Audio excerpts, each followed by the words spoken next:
Imagina por un momento que estás a punto de subir a una montaña rusa.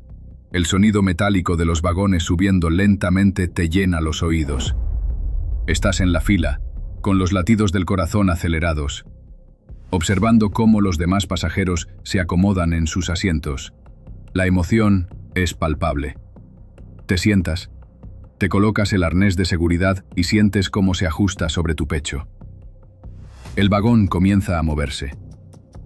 Cada centímetro hacia arriba aumenta la tensión, el suelo se aleja y el cielo se abre ante ti. El sol brilla con intensidad, cegando parcialmente tu visión. El viento comienza a azotarte la cara a medida que el vagón toma velocidad. El sonido del viento se mezcla con las risas, los gritos de emoción y el retumbar del acero. Es una mezcla de sensaciones que te hacen sentir vivo: velocidad, altura, libertad.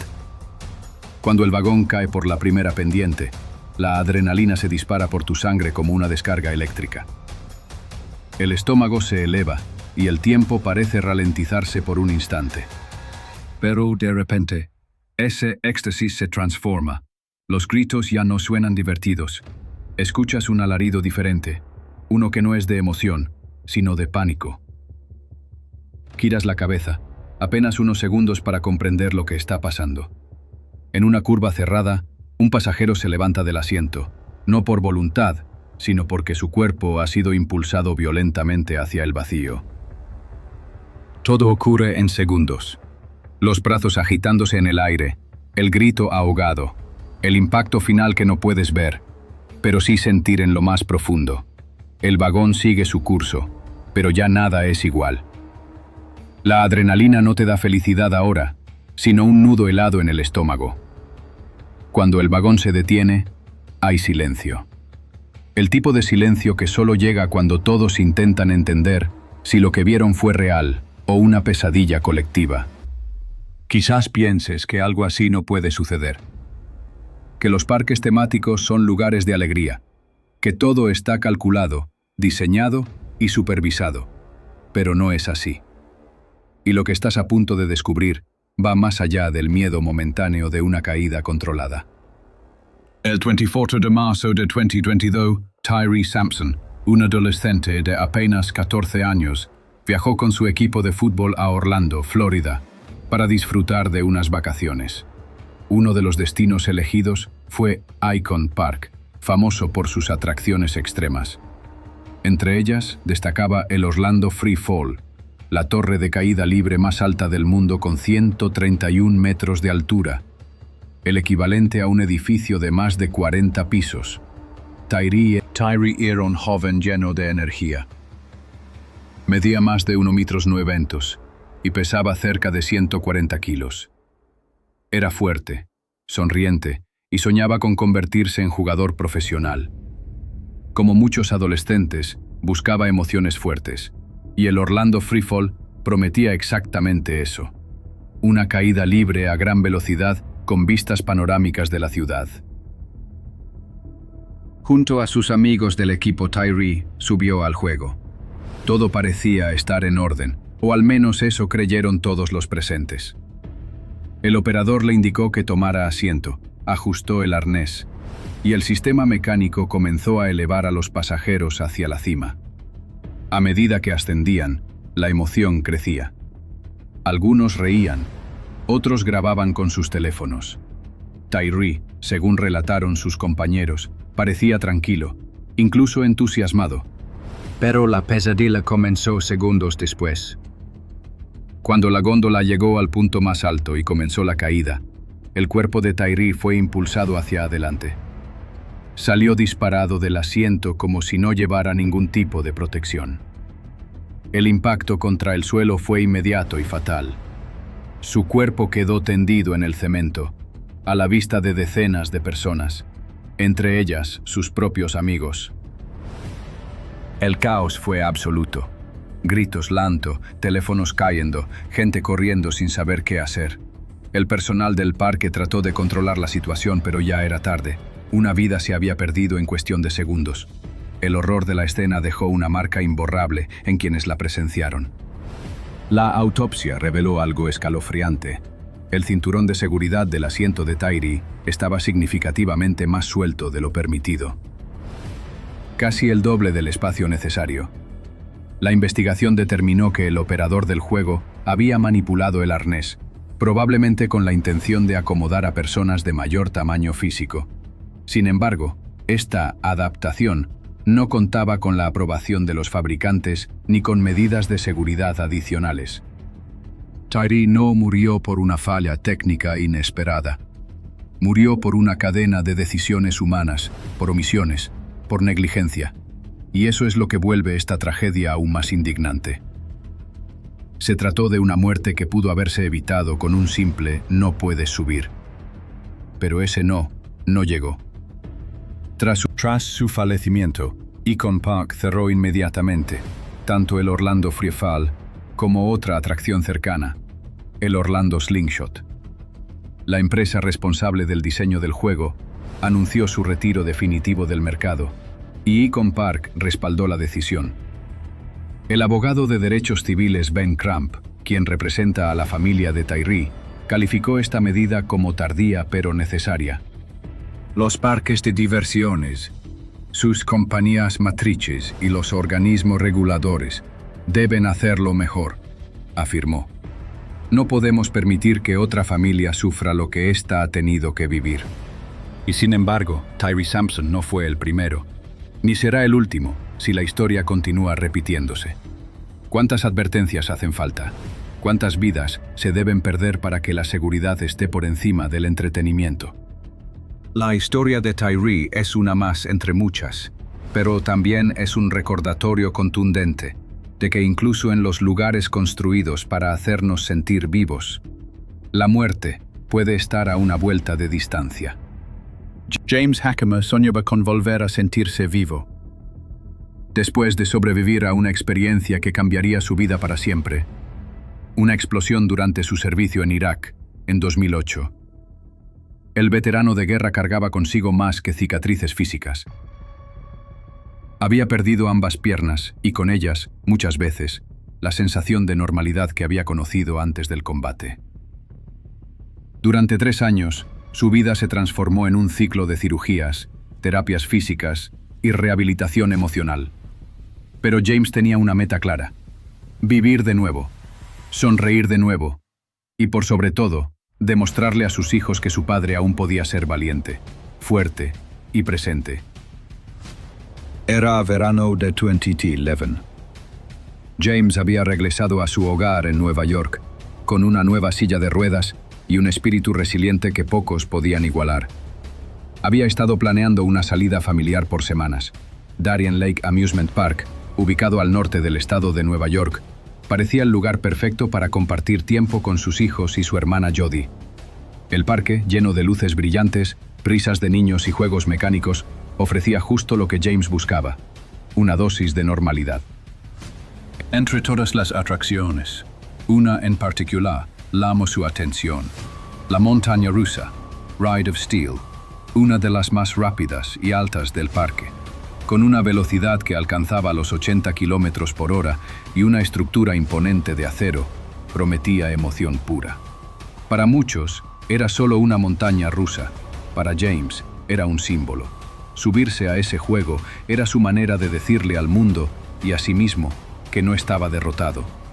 Se acercó a la fila con su sobrino, Ashton Lufred, quien lo acompañaba mientras su hermana y sus hijos exploraban otras partes del parque. James, sonriente, saludó a los operadores del juego. No ocultó su condición. Sus prótesis no eran un secreto. Les explicó su deseo de subir sin dramatismo, solo con la determinación tranquila de alguien que había enfrentado cosas mucho peores. Los empleados, sin emitir juicio alguno, le permitieron ingresar. Hubo un intento de ajustarle el cinturón de seguridad, pero pronto quedó claro que no era posible sujetarlo con los arneses convencionales. El personal no se detuvo a discutirlo ni a verificar protocolos específicos para pasajeros con discapacidades. En cambio, lo colocaron en el primer vagón, confiando en que podría sostenerse con las manos en la barra de seguridad frontal. No hubo supervisión adicional, ni evaluaciones técnicas, ni protocolos especiales. Simplemente lo dejaron subir. Los primeros segundos del viaje fueron eufóricos. Ashton recordó más tarde que su tío sonreía, que incluso gritó de alegría al tomar velocidad.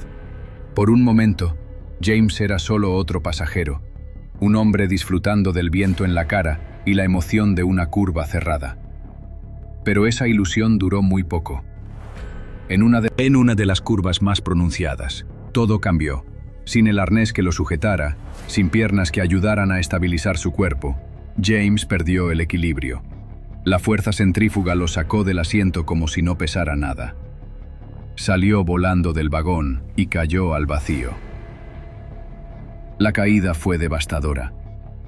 El cuerpo impactó violentamente contra el suelo frente a una multitud atónita. James murió en el acto. Lo que debía ser un día de felicidad y unión familiar se transformó en una pesadilla. La noticia se propagó rápidamente. Medios locales informaron del accidente. Las redes sociales ardieron con preguntas. ¿Cómo fue posible que una persona sin cinturón de seguridad fuera permitida en una montaña rusa de esa magnitud? Jodie Hakama, devastada, declaró a la prensa que su hermano había sido más feliz en esos últimos segundos de su vida que en los últimos 3 años. Ese minuto que estuvo en la montaña rusa probablemente fue el momento en que más normal se sintió desde que regresó de la guerra. Se sintió vivo, dijo entre lágrimas. Pero esa búsqueda de normalidad terminó en tragedia. La investigación posterior reveló graves negligencias por parte del parque. Aunque existía un manual operativo que indicaba claramente restricciones para pasajeros con limitaciones físicas que impidieran el uso adecuado de arneses de seguridad, este no fue aplicado. El personal no solicitó autorización de supervisores, ni se implementaron sistemas de respaldo para garantizar la seguridad del pasajero. Se trató, en esencia, de una decisión tomada en el momento, basada en la buena voluntad y la absoluta irresponsabilidad. Los inspectores estatales concluyeron que la causa del accidente fue un error humano, una falla del operador al permitir que James se subiera sin la sujeción necesaria. Sorprendentemente, el juego volvió a operar ese mismo año, tras unos ajustes mínimos. No hubo reformas profundas en los protocolos de seguridad, no se ordenó un rediseño del sistema de arneses. El parque emitió un comunicado expresando sus condolencias pero sin asumir una responsabilidad clara. La historia de James Hakama es más que una anécdota trágica. Es una advertencia dolorosa sobre cómo la compasión mal entendida, la negligencia operativa y la falta de protocolos claros pueden costar una vida. James no buscaba compasión, ni favores especiales, buscaba respeto. Lo que recibió fue un permiso silencioso hacia el peligro. Su caso abrió una conversación nacional sobre la inclusión de personas con discapacidades en parques de diversiones y la necesidad urgente de tener protocolos específicos que garanticen la seguridad sin comprometer la dignidad de quienes desean disfrutar como cualquier otro ciudadano. Porque ningún padre debería explicar a sus hijos por qué su padre murió intentando ser feliz. Ningún parque de diversiones debería permitir que una montaña rusa, símbolo de emoción, se convierta en un vehículo de tragedia. Y nadie, absolutamente nadie, debería tener que pagar con su vida por un simple paseo en busca de alegría. Era un caluroso día de verano en Georgia. Las filas en el parque Six Flags Over Georgia estaban llenas de familias, adolescentes riendo y turistas emocionados por subir a sus atracciones favoritas. Entre ellos se encontraba Asia LeSean Ferguson, un joven de 17 años, proveniente de Springfield, Carolina del Sur. Era un adolescente inquieto, con energía desbordante, lleno de vida y con ese espíritu imprudente y curioso que caracteriza a muchos de su edad. Para Asia, visitar Six Flags no era solo una escapada más, sino una aventura que había esperado durante meses. Como muchos adolescentes, Asia estaba obsesionado con las emociones fuertes. Las montañas rusas eran su pasión. Ese día, subió a una de las atracciones más populares del parque, Batman The Ride, una montaña rusa invertida en la que los pasajeros cuelgan bajo la vía, con los pies al aire, mientras recorren curvas y giros a velocidades vertiginosas. Durante el trayecto, en una de las vueltas más intensas, la gorra de Asia salió volando de su cabeza. La vio perderse en el aire, y su instinto inmediato fue recuperarla. No era solo una gorra cualquiera. Según su familia, era un recuerdo personal. Quizás tenía un valor emocional. Quizás simplemente no quiso perderla.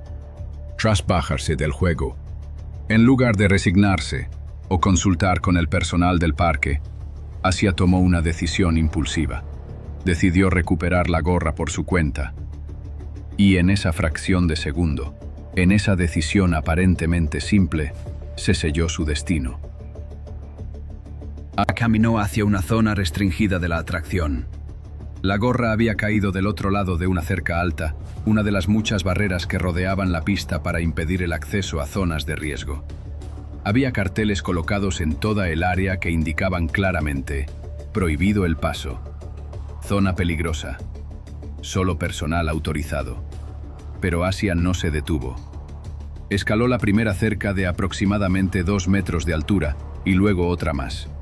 Ambas estaban diseñadas para mantener a las personas alejadas del recorrido de la montaña rusa, precisamente para evitar accidentes. Lo que Asia no sabía, o quizá no quiso pensar, es que en ese momento la atracción aún estaba en funcionamiento. Los vagones, cargados con decenas de pasajeros, se desplazaban a casi 80 kilómetros por hora por encima de él. Algunos testigos declararon más tarde que el joven parecía buscar su gorra agachado entre la hierba. Otros, en cambio, dijeron que parecía intentar hacer una broma, pararse justo debajo del recorrido y alzar la mano como si tratara de tocar los pies de los pasajeros al pasar. Fuese cual fuese la intención, el desenlace fue devastador. Mientras un vagón cruzaba por encima a toda velocidad, el pie de uno de los pasajeros impactó violentamente contra la cabeza de Asia. El golpe fue instantáneo, brutal, imposible de detener o evitar. El resultado: decapitación inmediata.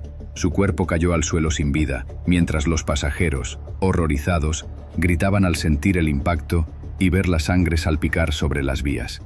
El caos fue absoluto. La atracción se detuvo de emergencia. La gente comenzó a correr, a gritar. Algunos grababan con sus teléfonos sin saber qué captaban, otros se tapaban la cara llorando. Varios niños presenciaron el hecho desde la fila de espera y necesitaron asistencia psicológica en los días siguientes. Cuando la policía y los paramédicos llegaron, la escena era espeluznante. Un joven, apenas a punto de convertirse en adulto, yacía muerto en una zona donde nunca debería haber estado. La investigación fue rápida. No había fallos en la atracción, no hubo errores del operador, todo funcionaba según lo previsto.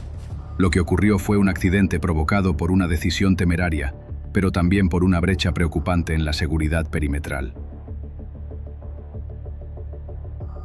Era impulsivo, sí, pero también era inteligente. No puedo imaginar qué estaba pasando por su cabeza, dijo.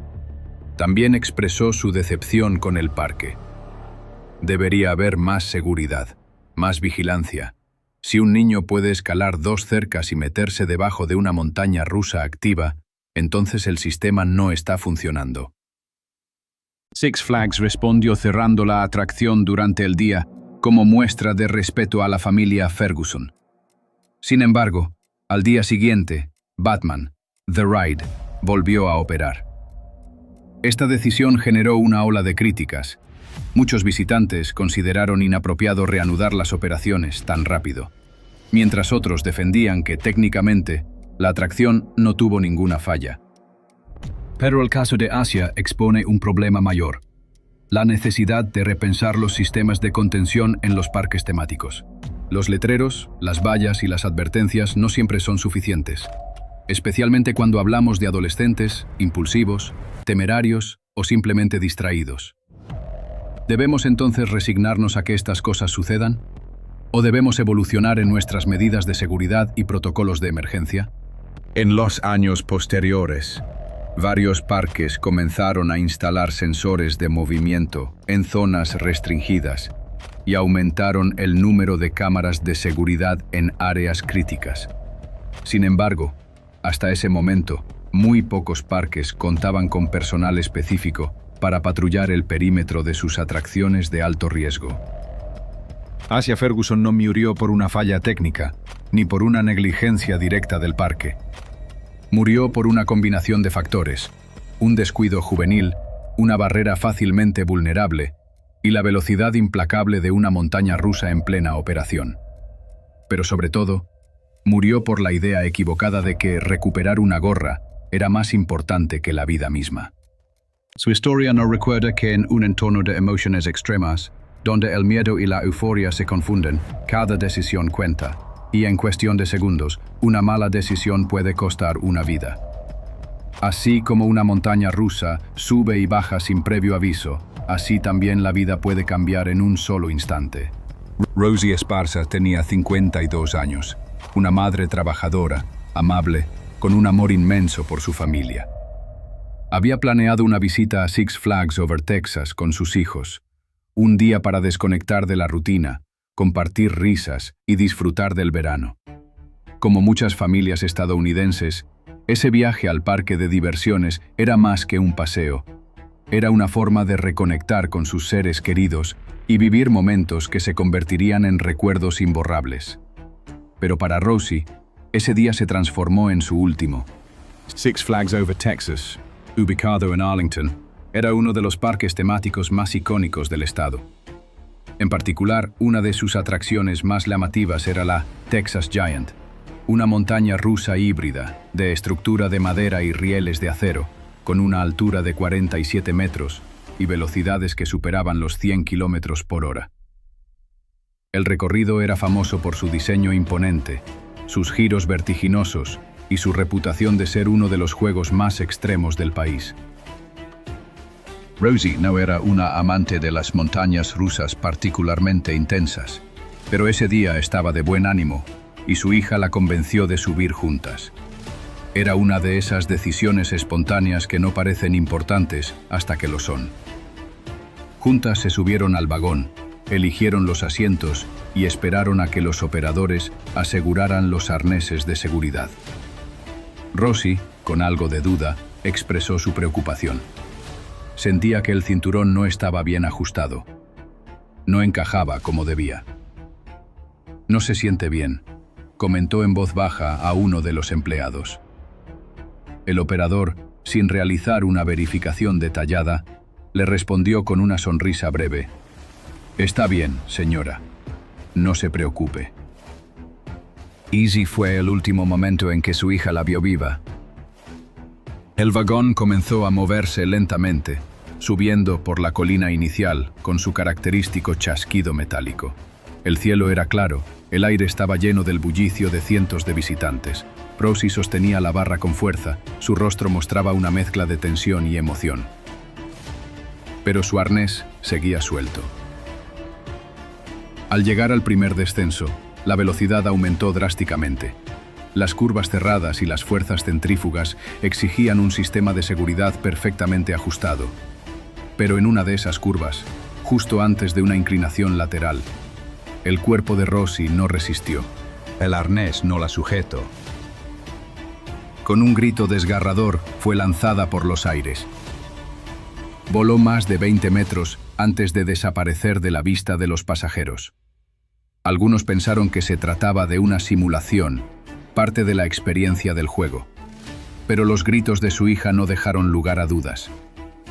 Lo que había ocurrido era real. Rosie cayó sobre el techo de un túnel decorado llamado Honky Tonk Tunnel. El impacto fue brutal. Su cuerpo se deslizó por las tejas hasta quedar parcialmente enredado en una bisagra estructural. Murió al instante, con lesiones severas en el cráneo, la columna y múltiples órganos internos. Los pasajeros del vagón gritaban sin control. La hija de Rosie, sentada aún en el mismo vagón, no podía procesar lo que acababa de suceder. «Mi madre se cayó. Se cayó», repetía entre sollozos. Al llegar a la estación, fue retirada en estado de shock. Los operadores detuvieron la atracción El área fue evacuada y se activó el protocolo de emergencia. The Medes locals in Texas reporting the accidentally leaving Candelas and this. Ofa and Phil Mayamundari, they can expulsated when his attactionite supported effectively. La investigación oficial reveló que, efectivamente, el sistema de sujeción del asiento de Rosie estaba defectuoso. Más precisamente, el arnés mecánico no hizo contacto completo con su torso y no hubo cinturón de respaldo. El operador, además, no realizó una verificación visual ni manual como indica el protocolo. Solo confió en el cierre mecánico, sin asegurarse de que realmente estuviera ajustado. Pero eso no fue todo. La empresa alemana Gerstlauer, fabricante del sistema de seguridad del Texas Giant, fue señalada por no proveer mecanismos de redundancia, especialmente para pasajeros con tallas no estándar. El asiento de Rosie no estaba diseñado para personas de complexión más ancha, algo que ni el operador ni la empresa tuvieron en cuenta al momento del embarque.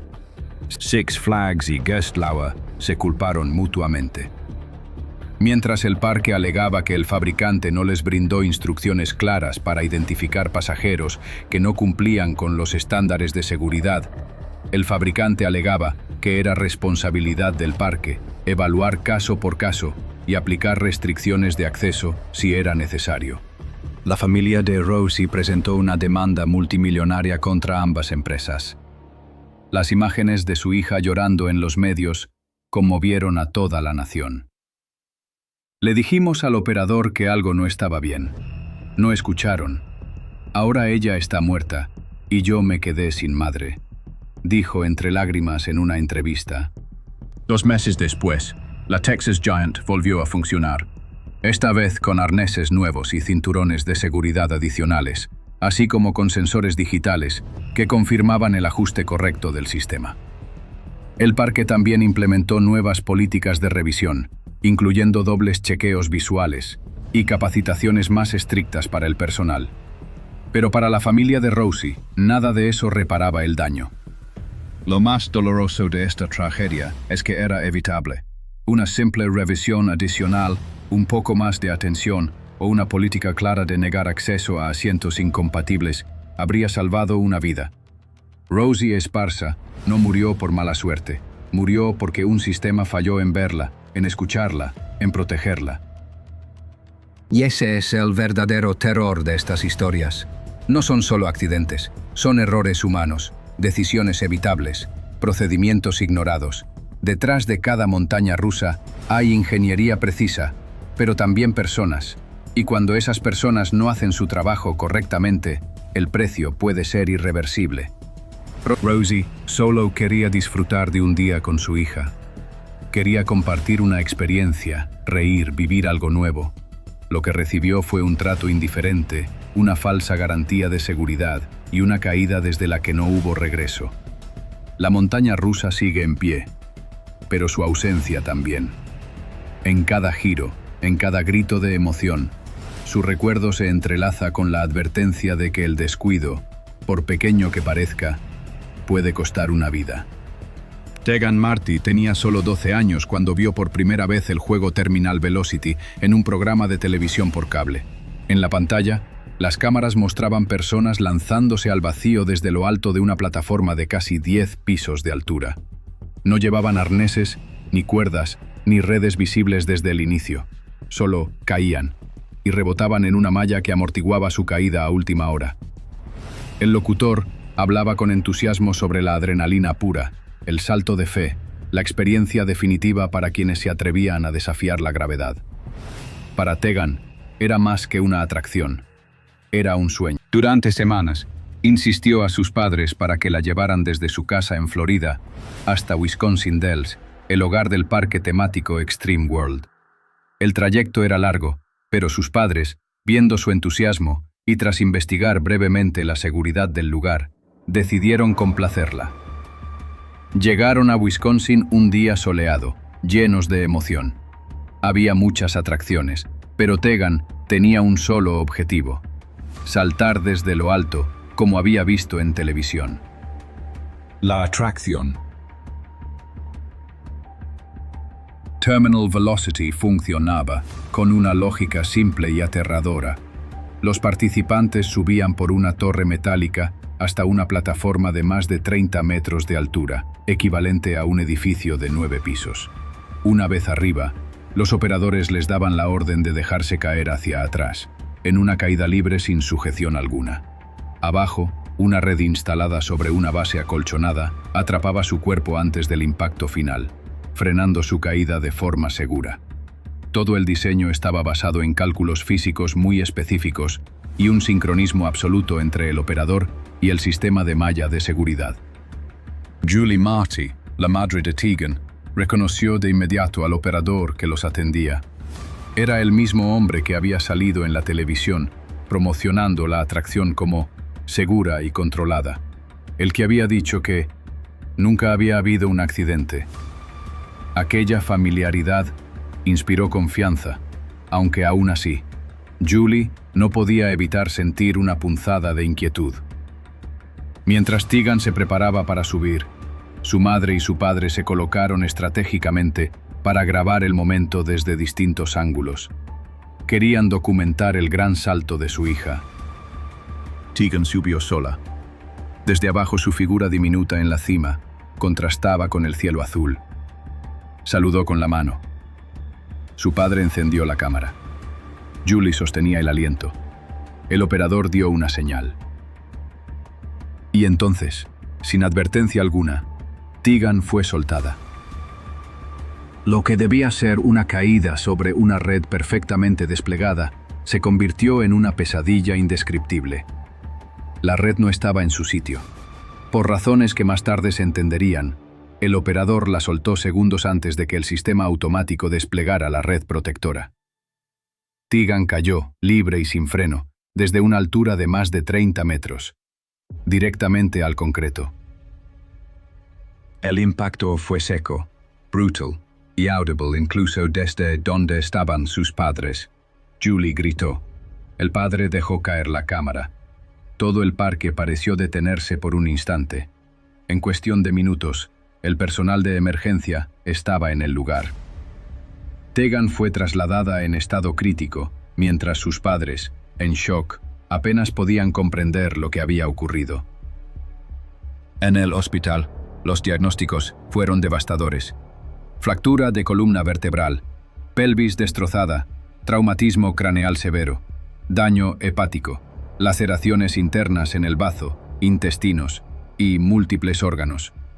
La inflamación cerebral la dejó en coma inducido. Durante semanas permaneció conectada a un ventilador. Los médicos, con el rostro grave, les advirtieron que si sobrevivía, probablemente quedaría paralizada de por vida. Lo más desgarrador para la familia fue cuando Tegan despertó y, debido a la gravedad de sus lesiones, solo podía comunicarse con parpadeos. 1 para sí, 2 para no. Así respondía a las preguntas de los doctores y sus padres, atrapada en un cuerpo que ya no le obedecía. La niña que solía saltar y bailar en casa ahora estaba inmóvil. Su vida transformada en una serie interminable de terapias, tubos, máquinas y lágrimas. El operador responsable, Charles A. Carnell, fue arrestado. Durante el juicio confesó que simplemente se distrajo. Dijo que se le fue la mente y soltó a Tegan antes de recibir la señal de que la red estaba lista. El fiscal lo acusó de lesiones imprudentes en primer grado, un delito grave con pena máxima de 25 años de prisión y una multa de $100,000. Para los Marty, nada de eso compensaba el daño. Pero, contra todo pronóstico, Tegan mostró una resiliencia extraordinaria. Durante 17 meses, luchó por recuperar funciones básicas. Y un día, apoyada en un andador, regresó a Wisconsin. No para repetir el salto, sino para asistir a un acto público donde se promovía la expansión del hospital que la salvó. Caminó por el pasillo con pasos temblorosos, pero caminó.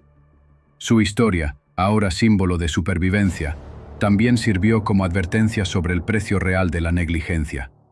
El parque Extreme World cerró la atracción poco después del incidente. Nunca volvió a abrir.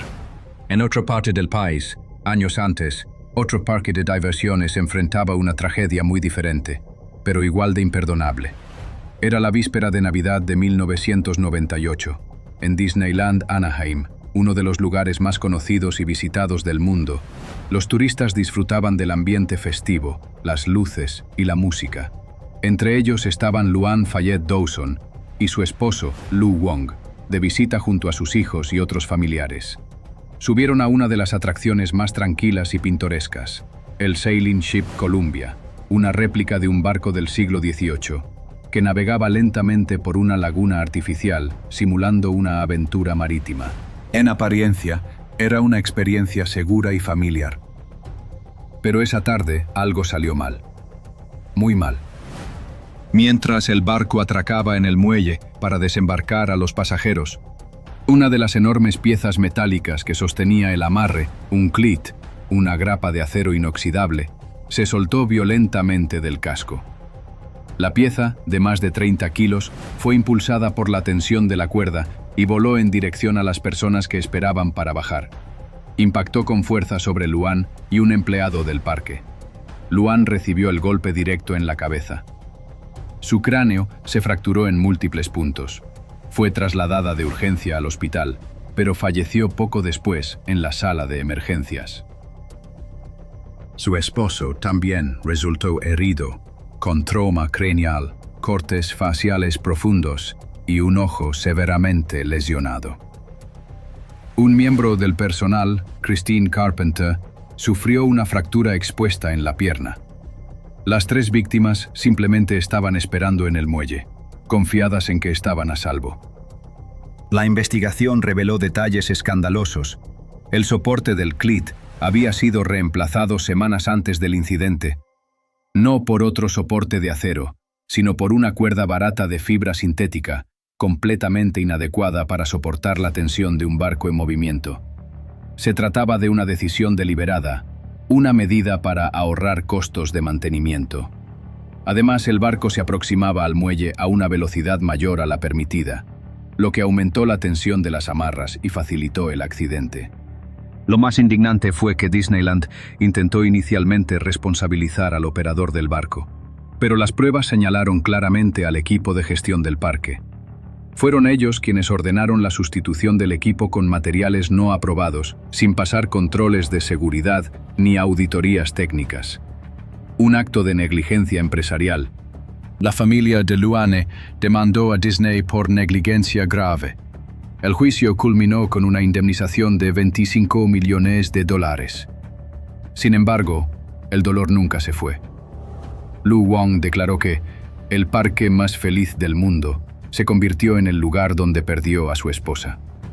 Ella amaba la Navidad.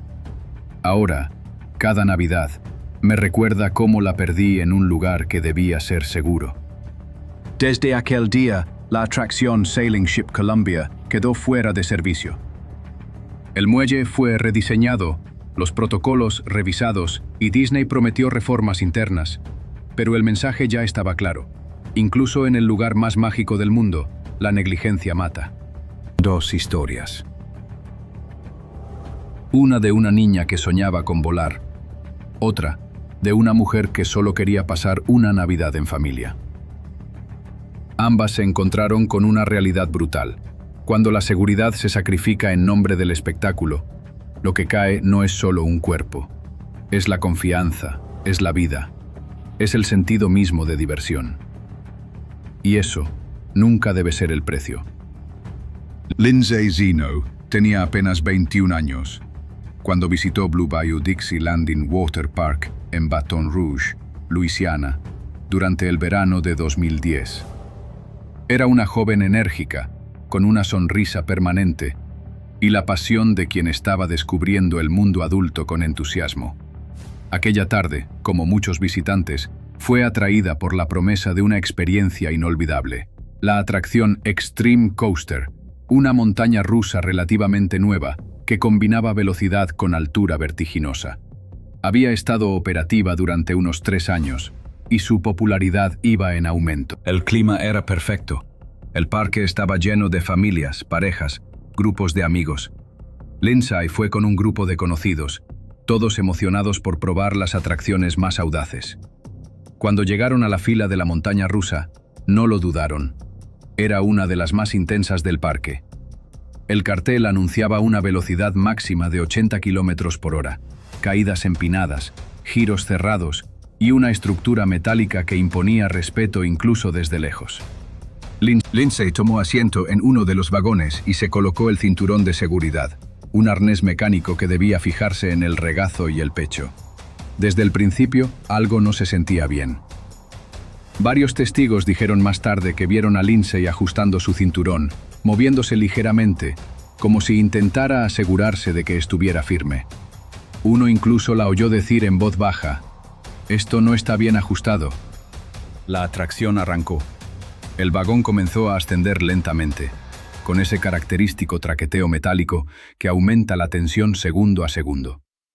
Desde las alturas, el parque parecía una maqueta en miniatura y el viento ya comenzaba a rozar los rostros. Lindsay trató una vez más de acomodar su cinturón. Entonces llegó la primera caída. La velocidad se multiplicó. El vagón giró bruscamente hacia la derecha y tomó una curva a gran inclinación. Fue en ese momento cuando ocurrió lo impensable. Lindsay salió disparada del asiento. Su cuerpo fue lanzado a varios metros de altura, en un vuelo trágico que duró apenas segundos, pero que pareció eterno para quienes lo presenciaron. Algunos gritaron, otros se quedaron paralizados. Su cuerpo impactó violentamente contra el suelo de concreto, lejos de la vía. El personal del parque detuvo la atracción de inmediato. Paramédicos acudieron al lugar, pero era demasiado tarde. Lindsay fue declarada muerta poco después, víctima de traumatismos múltiples. La autopsia reveló fracturas en la columna, el cráneo y las extremidades. Había muerto casi instantáneamente. La investigación comenzó al día siguiente. El Departamento de Bomberos del Estado de Luisiana, bajo la dirección del jefe, Butch Browning, envió inspectores para examinar la atracción. Los informes mecánicos indicaron que todas las piezas estaban técnicamente en su lugar, pero eso no significaba que todo funcionara bien. Una pieza puede estar presente y aún así fallar en su función. Se sugirió que el cinturón de seguridad, que debía mantener a Lindsay en su asiento, no cumplía con su labor debido a un defecto de fábrica o a una instalación incorrecta. Uno de los aspectos más perturbadores del caso fue que no se encontró registro alguno de revisión del arnés específico que usó Lindsay el día del accidente. No había documentación de mantenimiento reciente ni revisión diaria firmada por operadores certificados. El parque, sin embargo, alegó que se seguían procedimientos estándar. Las declaraciones del parque fueron evasivas y la familia de Lindsay jamás recibió una explicación directa y personal. La atracción fue cerrada de forma definitiva tras el accidente. Blue Bayou retiró cualquier promoción relacionada con Extreme Coaster. Con el tiempo, se eliminó del mapa oficial del parque, como si nunca hubiese existido. Pero para la familia de Lindsay, su memoria quedó atrapada para siempre entre los hierros de esa estructura. Su madre declaró públicamente que su hija murió por la falta de una hebilla correctamente ajustada. Y ese dolor, dijo, es una montaña rusa de la que nunca bajaremos. A unos kilómetros de allí, en un rincón olvidado de Indiana, se desarrollaba una tragedia muy distinta, pero igualmente devastadora. El 11 de agosto de 1996, el parque Old Indiana Fan Park era el escenario de una pesadilla que marcaría para siempre la historia de los parques temáticos estadounidenses. Aquel día, Emily Hunt, una niña de apenas 4 años, había ido con su abuela Nancy Jones, de 57 años, a pasar una tarde tranquila. Entre las muchas atracciones del parque se encontraba un mini tren de paseo, diseñado especialmente para niños y adultos mayores. Era una locomotora de aspecto inocente, con pequeños vagones y un recorrido corto y aparentemente seguro. Ideal para quienes buscaban una experiencia relajada. Nancy y Emily subieron al tren con una sonrisa. Era un paseo simple, casi monótono, que recorría un tramo circular del parque a baja velocidad. Sin embargo, aquel día algo era distinto. El tren no solo iba más rápido de lo habitual, sino que el operador parecía tener problemas para controlarlo. A medida que avanzaba, el tren comenzó a tambalearse. Los rieles, mal mantenidos, vibraban con cada paso de la locomotora. Al acercarse a una curva, el desastre se desató. El tren se descarriló. El vagón en el que viajaban Nancy y Emily volcó violentamente, aplastándolas con su propio peso metálico. Los gritos de los testigos llenaron el aire. Algunos corrieron a ayudar, pero el daño ya estaba hecho. Emily fue rescatada con vida, pero presentaba una fractura de columna que la dejó paralizada desde el pecho hacia abajo. Nancy, su abuela, murió aplastada en el acto. La investigación fue un catálogo de horrores. Se descubrió que el tren no debía superar los 19 kilómetros por hora, pero aquel día circulaba a más de 30. Los frenos no funcionaron. No quedó claro si estaban averiados o simplemente nunca existieron. El velocímetro estaba roto. Los dispositivos de seguridad antidescarrilamiento no se habían instalado. Y las vías estaban llenas de basura y restos que interferían con el paso del tren. Aún más indignante fue el descubrimiento de que el inspector de seguridad que había revisado el juego meses antes no estaba calificado para ese tipo de inspección. Había firmado documentos falsos. Y como si eso no fuera suficiente, los registros internos del parque revelaban que el mini tren ya se había descarrilado 79 veces en los 2 meses previos. 79. Y aún así, el parque nunca suspendió la atracción. Las autoridades multaron a Old Indiana Fun Park por 77 violaciones a las leyes laborales, incluyendo el uso ilegal de mano de obra infantil. Los medios destaparon, además, informes escalofriantes sobre maltrato animal dentro del parque. Había un tigre en condiciones deplorables, animales desnutridos y sin atención veterinaria. La negligencia era sistémica, no un caso aislado. El parque declaró bancarrota poco después. Las familias afectadas nunca recibieron una disculpa formal. Al año siguiente, la mayoría de las atracciones fueron subastadas, vendidas a otros parques o desmanteladas por completo. Emily Hunt creció con la esperanza de caminar algún día, pero su vida cambió para siempre en ese viaje, que según todos debía haber sido seguro. Las tragedias de Lindsay Zeno, Emily Hunt y Nancy Jones son distintas en detalles, pero idénticas en su origen. La complacencia, el abandono de protocolos, la falta de responsabilidad y el desprecio por la seguridad en nombre del entretenimiento barato. Mientras las risas suenan en los parques, a veces se silencian los gritos que nadie quiere escuchar. Porque cuando una atracción falla, no solo se pierde una vida, se derrumba la promesa de que estos lugares son espacios seguros, donde el peligro se queda afuera y la diversión es lo único que se permite entrar. Pero como estas historias demuestran, esa promesa, a veces, es una ilusión. Caroline Adamczyk tenía 14 años cuando subió por primera vez a la legendaria montaña rusa Big Dipper, ubicada en el parque de diversiones Battersea Fun Fair, al sur de Londres. Corría el año 1972, una época en la que las medidas de seguridad eran mínimas comparadas con los estándares actuales, y en la que los parques de atracciones aún operaban muchas de sus estructuras con mecanismos manuales, inspecciones irregulares y una peligrosa confianza en la madera envejecida. Para Caroline y sus amigos, la Big Dipper era una leyenda viva. La montaña rusa de madera tenía décadas en funcionamiento y era famosa por su altura, sus curvas cerradas y su sacudida característica que, según decían los más valientes, te sacudía el alma. Esa tarde, Caroline iba acompañada de varios compañeros de la escuela. Era un paseo escolar, el tipo de excursión donde las risas, los empujones juguetones y las fotos con cámaras analógicas dominaban cada momento. Subieron emocionados. El chirrido de la estructura de madera, al ser ascendida lentamente por el cable de arrastre, era casi un himno del parque.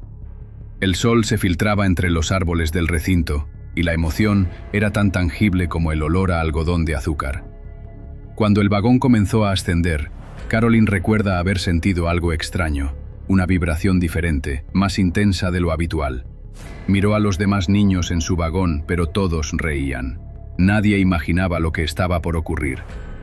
Cuando el tren llegó a la cima, algo falló. El cable de arrastre, una cuerda de acero que debía mantenerse tensa y en constante movimiento para permitir el ascenso, se soltó repentinamente. La fuerza de tracción del sistema colapsó, y una serie de eventos catastróficos comenzaron a desarrollarse en cadena. Uno de los vagones delanteros se desprendió del mecanismo de sujeción y comenzó a deslizarse hacia atrás de forma descontrolada. Los frenos de emergencia, ubicados en ciertos tramos de la vía, no respondieron. El operador, desesperado, golpeaba los controles intentando activar el sistema manual, pero nada funcionaba. Caroline volteó su cabeza y en un breve segundo vio el rostro del operador, pálido, con las manos en el tablero, incapaz de hacer nada. El vagón en el que iba Caroline y sus compañeros comenzó a balancearse violentamente. Al llegar a una curva, se salió por completo de las vías. El vagón voló por los aires y se estrelló contra una valla de madera que separaba la atracción del público. En ese momento, otro vagón, que ya había terminado su recorrido, esperaba en la estación de embarque. La colisión fue brutal. El impacto provocó una reacción en cadena. 3 vagones más se salieron de los rieles. El caos fue absoluto. Gritos de niños, maderas astiladas, volando por los aires, sangre, llanto, confusión. Caroline, por una cuestión de suerte o destino, quedó atrapada dentro del único vagón que no se volcó por completo. Estaba suspendida a más de 15 metros del suelo. Junto a ella, 2 amigas lloraban. Una tenía una pierna atrapada entre los tablones. El rescate tardó horas. 5 niños murieron ese día. 13 más resultaron gravemente heridos. Los periódicos de Londres estallaron con titulares que exigían justicia. El parque cerró sus puertas temporalmente, pero el daño ya estaba hecho. Las investigaciones revelaron que el sistema de frenos estaba defectuoso desde hacía semanas. El cable de arrastre había sido inspeccionado hacía más de un mes, pero nadie realizó el mantenimiento correspondiente. No existía un protocolo claro para emergencias y los operadores no habían recibido capacitación formal. Era, en términos técnicos, una tragedia anunciada.